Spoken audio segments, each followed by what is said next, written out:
Hey friends, imagine waking up on payout day to see fresh cash in your account from dividends. Pretty chic, right? But as most savvy investors in Singapore know, those little gifts only keep coming if you choose the right dividend stocks before their ex-dividend date.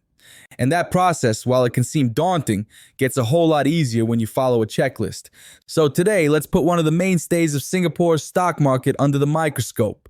Singapore Telecommunications Limited, better known as Singtel. Ticker symbol Z74. The big date you'll want to remember is July 31st, 2025, because that's Singtel's next ex-dividend day. I'm Iggy, your friendly neighborhood investing iguana. You might know me from my deep dives into stocks, CPF, SRS, and just about anything money related in Singapore. After more than 900 videos, more than 1 million reads, and racking up over 58,000 likes, I'm thrilled you're here to level up your investing game with me. Tiger Brokers even ranked this channel number 8 on their 2024 Influential Tigers list. And as of June 2025, we've crossed 500,000 hours of total watch time. If you want practical investing insights right here, right now, you're in the right place. So what's on the agenda? My 7-step dividend investor playbook is your complete toolkit to decide if a stock, like Singtel, is truly a dividend gem or a sneaky yield trap.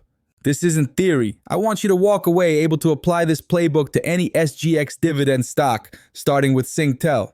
Ready? Let's go.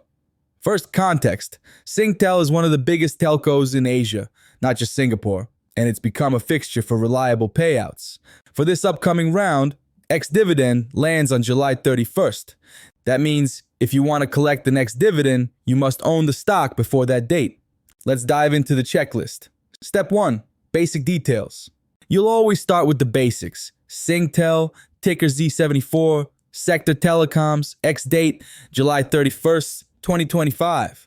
For this period, the expected payout per share is 10 cents, with the next dividend set for August 19, 2025.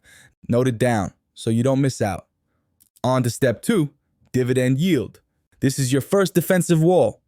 For Singapore stocks, I target a yield between 3 and 7%. If it's much higher, it might be risky. A yield trap. Much lower, and you might do just as well leaving your money in CPFOA. For Singtel, forward yield sits at about 4.8 to 4.9% right now. That's squarely in my sweet spot. It's high enough to beat most savings rates, but not suspiciously high. Step 3 is crucial. Dividend sustainability. This is where most investors slip, so listen up. First, payout ratio. Singtel pays out around 82% of its core earnings as ordinary dividends for fiscal 2025. While this is a little above my ideal of 35 to 55%, it's actually normal for telecoms in Singapore, and it's safely below the company's policy ceiling of 90%. That means Singtel isn't overstretching to pay you. That's good. Now, dividend coverage ratio. The latest figure sits at about 1.2 times based on core profits. How do you picture this? Imagine you have a friend who pays you back with only a bit of cash to spare each month. Not the fattest buffer, but still covering their promise most of the time. For a true safety net, I prefer above 2 times, but 1.2 is okay given Singtel's industry. And consistency? This is where Singtel shines. The company hasn't missed a dividend since the year 2000. That's more than 2 decades of payouts through SARS, the global financial crisis, COVID, and countless interest rate cycles. It's as steady as the Kopi ante at your local hawker center. Always there, rain or shine. Step 4. Cash flow and the company's financial health. A company can announce big dividends, but if the cash isn't there, watch out. Singtel has kept its free cash flow positive year after year, even when times were tough. There was a one-off tax in fiscal 2025 that caused a 15% dip in free cash flow, but even with that, free cash flow still covers dividends at about 1.1 to 1.3 times in recent years.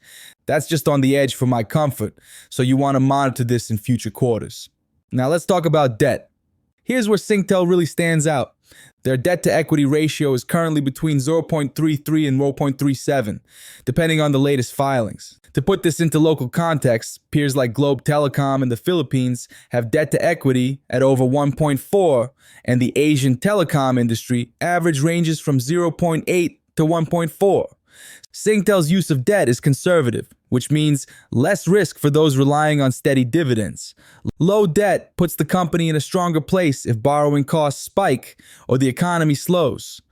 Earnings and business quality make up step 5. Let's be honest, every business faces surprises. Singtel's core profits have fluctuated less than 10% a year, excluding one-off asset sales or losses. That's solid performance. Low volatility helps keep dividends predictable. As for the moat, think of Singtel as your local phone and internet provider, but operating at a size that covers most of Singapore, Australia's Optus, and major stakes in regional Asian giants. Their strengths? Strong brand, giant infrastructure, high customer switching costs, and backing from government-linked ownership. Basically, it's hard to knock Singtel off its perch. People and businesses rarely switch unless pushed, just like you don't move house unless you have a very good reason. Now, a quick reminder, if you want to get even deeper with this checklist, plus full financial breakdowns and my complete written analysis on Singtel's dividend outlook, check out the Investing Iguana's Substack. You'll find the link in the video description below. Download the interactive checklist. It'll take your research to the next level. Step 6 is all about scanning for red flags and assessing risk. Is Singtel's yield a trap? At below 5% and far from double digits, almost certainly not. Some high-yielding REITs and troubled firms flash double-digit yields right before a payout cut. You aren't seeing that here. What about the payout ratio? 82% is high, but well within Singtel's own guidance, and it doesn't rely on borrowing to make up shortfalls. If the payout ever gets close to 90 or 100% for a few years running, that's when I'd worry. Finally, is the sector itself in decline? That's a common question these days. Actually, Singapore's telecom sector is a mature, steady industry with slow growth in its core. But Singtel's regional operations in Australia, India, and Thailand provide a steady engine for both growth and diversity. 5G investments continue, and the local sector is forecasted to maintain a mild upward earnings trend into 2029. While competition is stiff, especially among new digital operators, Singtel's position and cash generation remain robust. Let's look at step 7, valuation and growth potential. Singtel currently trades at about 12 times forward earnings and offers a yield just shy of 5%. This is roughly in line with its 10-year average. Dividend growth is not huge, but it's steady. In 2025, dividend per share rose 21% year on year, thanks to continued asset recycling, smarter cost controls, and solid performance from key subsidiaries. Even if the growth rate moderates, investors are protected against inflation. Recent payouts kept pace with Singapore's MAS core inflation, usually around 2%. So what's the final verdict? When I run Singtel through my 7-step playbook, I scored a solid 7 out of 10 as a dividend investment.